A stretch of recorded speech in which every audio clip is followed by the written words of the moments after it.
মন্দিরটা কোথায় জানেন? না ভাই। কোথায় যে খুঁজছি। ও দাদা, ও দাদা, এই যে শুনছেন? যা, চলে গেল।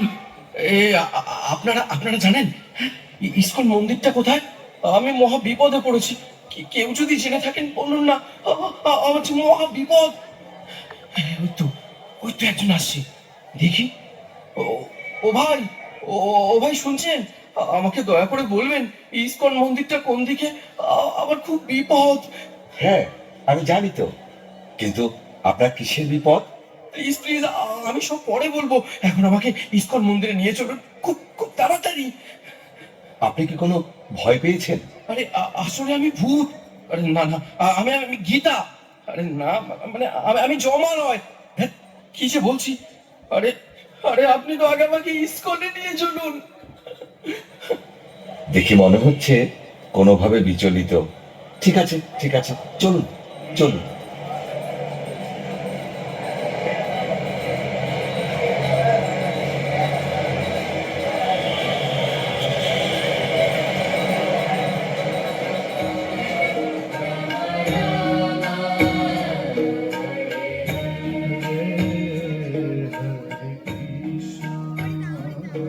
ও, কি শান্তি পেলাম।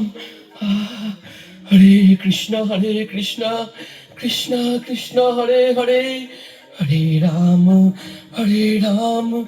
রাম রাম হরে হরে। প্রভু, ওনাকে দেখে মনে হচ্ছে উনি কোনোভাবে বিচলিত। হ্যাঁ, তাই তো। আচ্ছা, আপনাকে দেখে মনে হচ্ছে আপনি কোনো ভয় পেয়েছেন। আর বলবেন না প্রভু, এই প্রাণ নিয়ে জমালয় থেকে ফিরে এলাম, আর আমি গীতা ছাড়া থাকবো না। জানেন, যমরাজ আমাকে এই গীতা পড়তে বলেছে। তাই? কিরকম? সে অনেক কথা।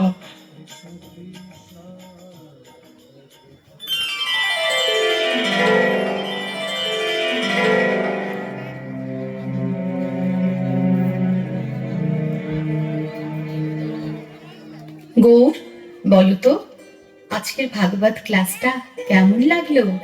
হ্যাঁ মা, তুমি গল্প বলে বলে ক্লাস করান, তাই আমার শুনতে খুব ভালো লাগে। জানো মা, আমার বেশি ভালো লেগেছে মাধব প্রভুর কীর্তন। আমি তো খুব নৃত্য করেছি। ও, তোমরা তাহলে নাচানাচি করতে গিয়েছিলে? হুম, ঘরের নাচার জায়গা নেই? জানো তো, আজকে কার্তিক প্রভুর বাড়িতে গীতা পাঠ ছিল, তাই ওকে নিয়ে ফেরার সময় একটু ঢুকেছিলাম। হ্যাঁ বাবা, আমি তো খুব মজা করেছি। তোমার পড়াশোনা নেই? গীতা পাঠ করতে গেছো, কীর্তনে গেছো? যাও, ভেতরে যাও। ওকে এভাবে বলছো কেন? আমরা কি রোজ যাই? আর রোজ গেলেও বা আমরা কি কোনো খারাপ কাজে যাচ্ছি? চুপ, একেবারে চুপ। অন্যায় করে আবার কথা হচ্ছে। এই যে গলায় কাঠ জড়িয়েছো, কপালে মাটি মেখে ঘুরে বেড়াচ্ছ, এতে মানুষ কত কথা বলে জানো? হুঁশ আছে সেদিকে? আবার কয়েক মাস ধরে দেখছি নিরামিষ খাবার রান্না করছে। খেয়ে নি বলে কি মাথায় উঠে গেছো? এসব আমার পছন্দ নয়, মানতে পারবো না আমি সব। ও, মাছ মাংস করে দিতে পারি না বলে খারাপ হয়ে গেছি। নিরীহ প্রাণীদের হত্যা করে তাদের মাংস খেতে খুব আনন্দ লাগে। অন্য প্রাণীদের হত্যা করে আনন্দ করতে চাও? অন্যকে কষ্ট দিয়ে আরেকজনের কি করে সুখ হতে পারে? সাধু সঙ্গে গেছি বলে রাগ? বাচ্চাকে নিয়ে তোমার সঙ্গে সিরিয়াল দেখলে আর মদ খেলে ভালো হতো? দেখো, একটু বোঝার চেষ্টা করো। সমাজের এই ভয়ঙ্কর পরিস্থিতি থেকে যদি সন্তানকে সুস্থভাবে মানুষ করতে হয়, তাহলে এই যে ধর্মের পথ, শ্রীল প্রভুপাদের গীতা অবশ্যই অধ্যয়ন করতে হবে। হ্যাঁ গো, তুমিও গীতা পড়ো, তাহলে বুঝতে পারবে আমাদের জীবনের প্রকৃত উদ্দেশ্য কি। ব্যাস, অনেক হয়েছে। এই দেখো, এই তুমি যা করছো করো, আমাকে না বেশি জ্ঞান দিতে আসবে না, বুঝেছো?